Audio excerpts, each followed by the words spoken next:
हरे कृष्णा। आज के कोट में प्रभुपाद कहते हैं कि एक प्रवचन के लिए पहले ही अच्छी तरह से अध्ययन करके प्रिपेयर रहना बहुत अच्छा होता है, लेकिन अगर हमें मौका मिले तो हमें एक क्षण के अवकाश में भी प्रचार करने के लिए तैयार रहना चाहिए।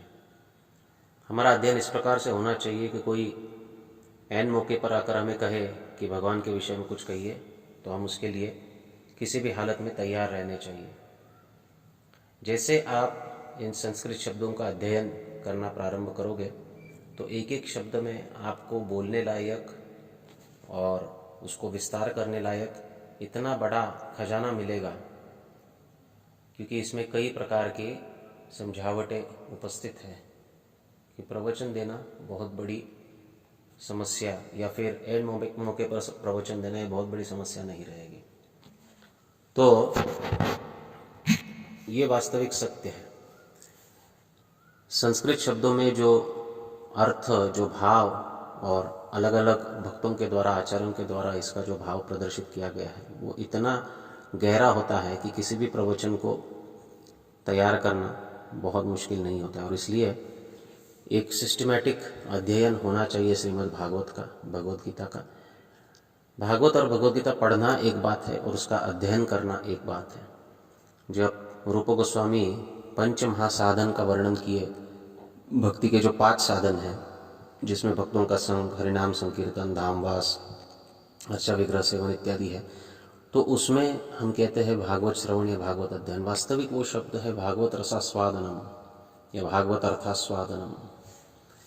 तो भागवत का जो रस है, भागवत का जो अर्थ है, इसको आस्वादन करने की कला को हमको सीखना चाहिए। और वो रस कहा है शुकमुख अमृत रसयुतम। शुकदेव गोस्वामी के मुख से एक एक शब्द जो निकला है उसमें वो अमृत रस भरा पड़ा है। शुकदेव गोस्वामी ने वो अमृत रस एक एक शब्दों में संयुक्त कर दिया है। तो इन रसों को पान करने के लिए शुकमुखाद अमृत रसयुतम, भागवत के एक एक शब्द को अगर हम समझेंगे तो हम स्वयं के लिए भी आनंद प्राप्त कर पाएंगे।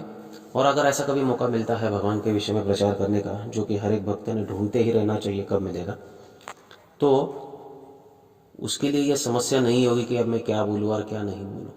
अगर हम ठीक से सुनते हैं, ठीक से पढ़ते हैं, तो किसी भी समय पर, ऐन मौके पर भी हम प्रचार के लिए तत्पर रह सकते हैं।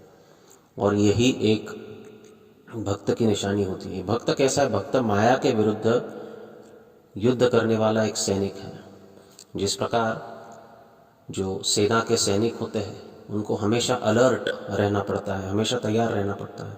उन्हें कोई 2-4 दिन की नोटिस नहीं देगा कि 2-4 दिन बाद हम हल्ला करेंगे, आप तैयार हो जाइए। नहीं, वो हमेशा तैयार रहते हैं, क्योंकि किसी भी समय शत्रु आक्रमण कर सकता है।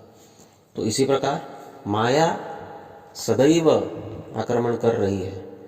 तो हमारे गुरु महाराज कहते हैं कि maya is on the marathon throughout the year. तो माया जो है पूरे साल मैराथन पर है, वो पूरे साल जीवों को, मनुष्यों को मोहित करती रहती है।